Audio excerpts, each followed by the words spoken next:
कि तुसी भी आस्ट्रेलिया नਵੇਂ बदले कानूनों मुताबक अपने स्पाउस के नाल पढ़ के सैटल होना चाहते हो, असैसमेंट लेवल 1 की यूनीवर्सिटी कॉलेज में डिग्री या डिप्लोमा करना चाहते हो, केवल 3.5 तो 4.5 लाख रुपए फीस पे करके आस्ट्रेलिया सैटल होना चाहते हो, 30 तो 40% पढ़ाई की फीस स्कॉलरशिप लेना चाहते हो, या फिर तुहाडा विआह नवा होया, तुहाडे हसबैंड की क्वालिफिकेशन घट है, तुहाडे कोल पुराने फंड्स नहीं हैगे, केवल एक दिन पुराने फंड और नवा विआह दिखा के स्पाउस नाल आस्ट्रेलिया सैटल होना चाहते हो। तो एक नाम आ रहा है ग्लोबल इमीग्रेशन। मैलबर्न विच मारा एजेंसी टीम और इमीग्रेशन माहिर वकीलों की टीम तुहाडी मदद करेगी तुहानू तुहाडे स्पाउस दे नाल आस्ट्रेलिया सैटल होने विच। हुणे फोन चक्को, कॉल करो साडे हेल्पलाइन नंबर ते, मेरे नाल मेरी टीम नू आके मिलो और आस्ट्रेलिया अपने स्पाउस नाल सैटल होने का सुपना पूरा करो। धन्यवाद। ठीक है सर, ओके भाई जी। 2017 ਦੇ ਵਿੱਚ ਦੋ ਵੱਡੇ ਮੁੱਦਿਆਂ ਦੇ ਉੱਤੇ ਇੱਕ ਸਰਕਾਰ ਲਾਹੀ ਗਈ ਸੀ ਤੇ ਦੂਜੀ ਸਰਕਾਰ ਬਣਾਈ ਗਈ ਸੀ। ਉਹ ਦੋ ਵੱਡੇ ਮੁੱਦੇ ਗੁਰੂ ਸਾਹਿਬ ਦੀ ਬੇਅਦਬੀ ਦਾ ਇਨਸਾਫ ਤੇ ਦੂਜਾ ਚਿੱਟਾ ਵੇਚਣ ਵਾਲਿਆਂ ਨੂੰ ਜਿਨ੍ਹਾਂ ਸਾਡੀ ਜਵਾਨੀ ਤੇ ਕਲੰਕ ਲਾਇਆ ਉਹਨਾਂ ਨੂੰ ਸਜ਼ਾ ਯਾਫਤਾ ਕਰਨਾ।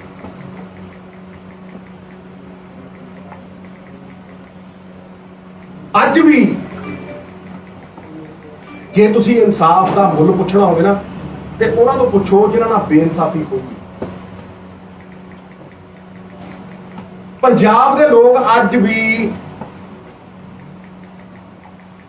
ਗੁਰੂ ਦੇ ਬੇਅਦਬੀ ਦੇ ਇਨਸਾਫ ਨੂੰ ਉਡੀਕਦੇ ਤੇ ਜੇ ਸੱਚ ਪੁੱਛੋ, ਮੈਂ ਹਮੇਸ਼ਾ ਸੱਚ ਦੇ ਪੈਰਾਂ ਤੇ ਜੇ ਸੱਚ ਪੁੱਛੋ ਉਮੀਦ ਛੱਡੀ ਬੈਠੇ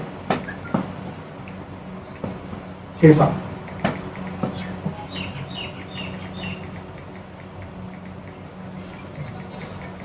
ਅੱਜ ਵੀ ਆਸ ਨਾਲ ਜਿਨ੍ਹਾਂ ਮੁੱਦਿਆਂ ਤੇ ਸਰਕਾਰ ਬਣਾਈ ਸੀ ਪੰਜਾਬ ਦੇ ਲੋਕਾਂ ਨੇ, ਉਹ ਸਵਾਲ ਬਣੇ ਖੜੇ ਸਾਡੇ ਕੋਲ। ਉਹ ਸਵਾਲ ਨੇ ਔਰ ਲੋਕ ਠੱਗੇ ਮਹਿਸੂਸ ਕਰਦੇ ਕਿਉਂਕਿ ਉਹਨਾਂ ਸਵਾਲਾਂ ਦੇ ਕੋਈ ਉੱਤਰ ਨਹੀਂ ਮਿਲੇ। ਪਹਿਲਾਂ ਮੈਂ ਉਹਨਾਂ ਤੇ ਆਉਣਾ ਜਿਹੜਾ ਚਿੱਟੇ ਦਾ ਦਰਿਆ ਬਗਾਇਆ ਪੰਜਾਬ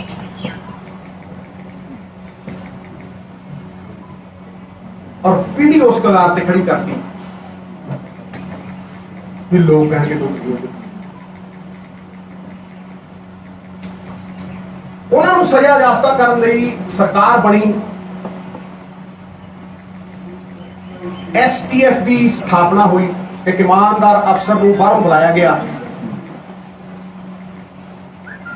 लोग उहदे नाल जोड़े गए, अफसर जोड़े गए, करोड़ों रुपए खर्चे गए, कोख हुई।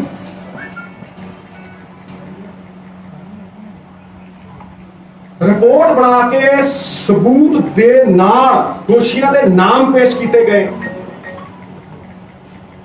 ते हाई कोर्ट नूं वो रिपोर्ट दे दी। जब कुछ अरसा बीतिया तो लोगों ने बूहा खड़काया हाई कोर्ट का भी इन्नी देर क्यों।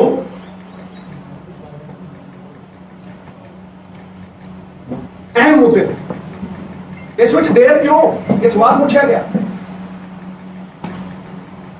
ते हाई कोर्ट ने सरकार को कहा आ लो रिपोर्ट, आ लो रिपोर्ट, लो एक्शन ते करो कार्रवाई।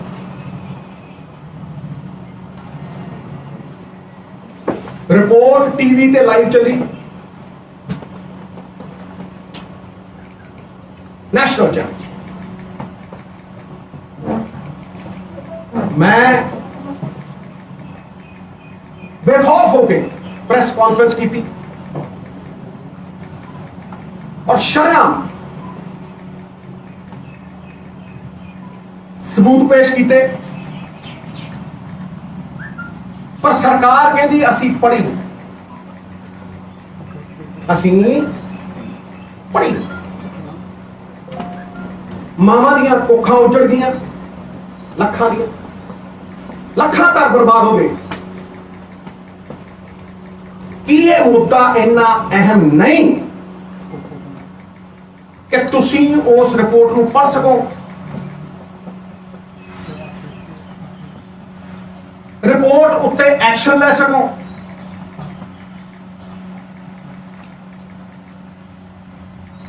ਕੀ ਇਹ ਗੱਲ ਕੋਈ ਮੰਨ ਲੂ? ਇਹ ਕਿਸੇ ਨੂੰ ਹਜਮ ਹੋ ਜੂ? ਇਹ ਜੀ ਪੜ੍ਹੀ ਜਦੋਂ ਐਡਵੋਕੇਟ ਜਨਰਲ ਕੋਲ ਚਲੀ ਗਈ, ਉਹਨੇ ਅੱਗੇ ਸਰਕਾਰ ਨੂੰ ਭੇਜਤੀ। ਇਹ ਮੰਨਣਯੋਗ ਹੈ? ਸਰਕਾਰ ਅਜੇ ਤੱਕ ਉਸ ਰਿਪੋਰਟ ਤੇ ਬੈਠੀ ਹੈ। मैं पूछना चाहना क्यों, वाई? कोई कारण दसो। इसे करके कहना भी सार्वजनिक करो, लोगों की अदालत पेश करो, लोगों सामने तथ्य आउण। फिर तुसी अफसर लाता ਉਹਦਾ ਮੁਕਤ ਕਰ ਇਨਾਮ ਦਿੱਤਾ, ਇਨਾਮ ਮਿਲਿਆ ਜਾਂ ਵਰਤ ਕੇ ਸੁੱਟਤਾ। ਚਲੋ ਜੀ, STF ਦੀ ਰਿਪੋਰਟ ਨਹੀਂ ਪੜ੍ਹਨੀ, ਫਿਰ ਤੁਸੀਂ ਭੋਲੇ ਦੀ ਆਵਾਜ਼ ਸੁਣ ਲਓ।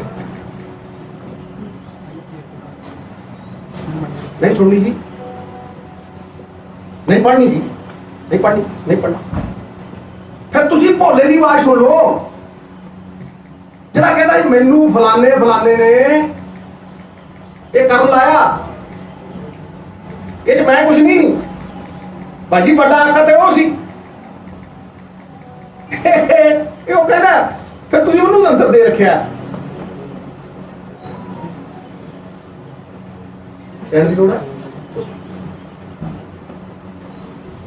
भाई जे तुसी भोले दी सुननी ते बिट्टू औलख दी स्टेटमेंट सुनो भाई, वो की कहता, वो भी तो यही कहता है, वो कहता इधर छोटे हैं एवं बहुत थल्लड़े लेवल ते आ, जदा उत्ते जाके तो वेखो भी किहदी हदायत ते काम करदे, फिर तुसी रिपोर्ट पढ़ के वेखो, तुम सारा कुछ पोतरे जाणगे खुद।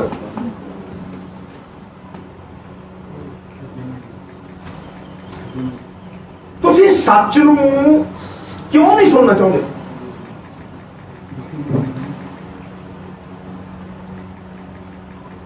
तुसी रिपोर्ट नूं क्यों नहीं देखना चाहते?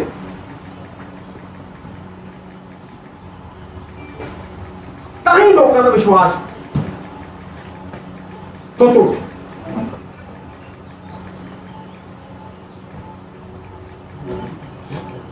हुण आउणा मैं पंजाब दे इंसाफ के सब तो अहम मुद्दे दे उत्ते, जो पंजाब की रूह के उत्ते वार से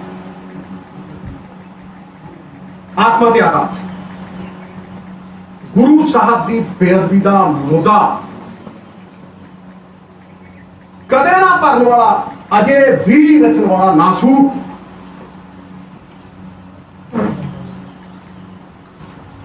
सरकार ने इंक्वायरी कमीशन बनाया भाई। कमीशन के मुखी जस्टिस रंजीत सिंह नियुक्त किए, रिटायर, पड़ताल करके प्राइमा फशाई एविडेंस सारे पंजाबियों को समझा रहे हैं, जो दिखता है उस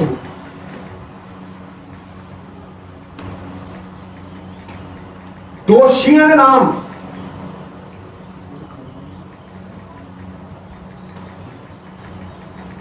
सार्वजनिक करके कहा कि इन्हां दे उत्ते कॉग्निजेबल ऑफेंस बनता है। कॉग्निजेबल, मैं एक वकील हाँ, कॉग्निजेबल ऑफेंस उसका मतलब कि बहुत सीरियस किस्म का दोष लगता है। समझाऊं, बहुत सीरियस किस्म का दोष लगता भी 2 बंदे मर गए, 2 बंदे मर गए ते कासियां दे 4-5 दे गोली वजी है। यह ऑफेंस बनता। पंजाब विधान सभा दे विच स्पैशल सैशन बुलाया गया भाई, रिपोर्ट टेबल की गई, सार्वजनिक होगी, जी टेबल होगी लोगों के नुमाइंदियां आ गई, 2-2 लाख का एक बंदा नुमाइंदा है, वो सार्वजनिक हो रिपोर्ट पब्लिक करती।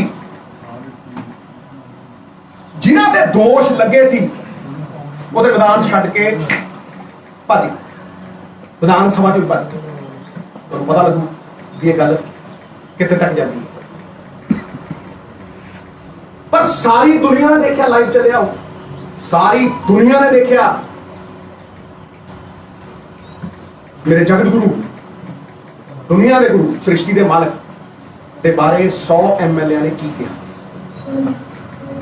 कट्ठे होके एकमुठ एकजुट होके की कहा, नाम ले लेके पुलिस वालियां ने साजिश बेनकाब की थी। और क्या कार्रवाई करो, रेजोल्यूशन पे कोई शक, रेजोल्यूशन पे। फिर मैं पूछना उस तो बाद इन्वेस्टिगेशन एजेंसी कौन है? कौन है इन्वेस्टिगेशन एजेंसी? स्टेट सब्जेक्ट है। इन्वेस्टिगेशन एजेंसी स्टेट है, पंजाब सरकार है।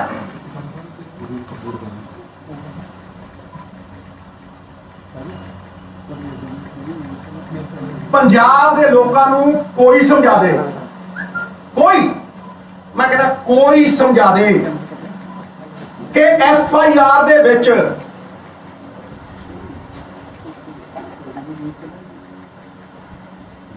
किसी का नाम क्यों नहीं? FIR अनपछातियां की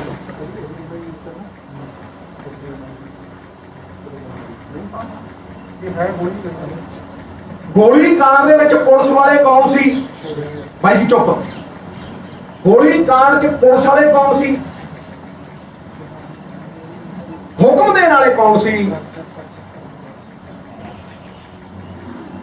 निक्के न्याणियां नूं पता नहीं, पता चुने नुमाइंदियां नूं पता है, पंजाब के लोगों को पता है।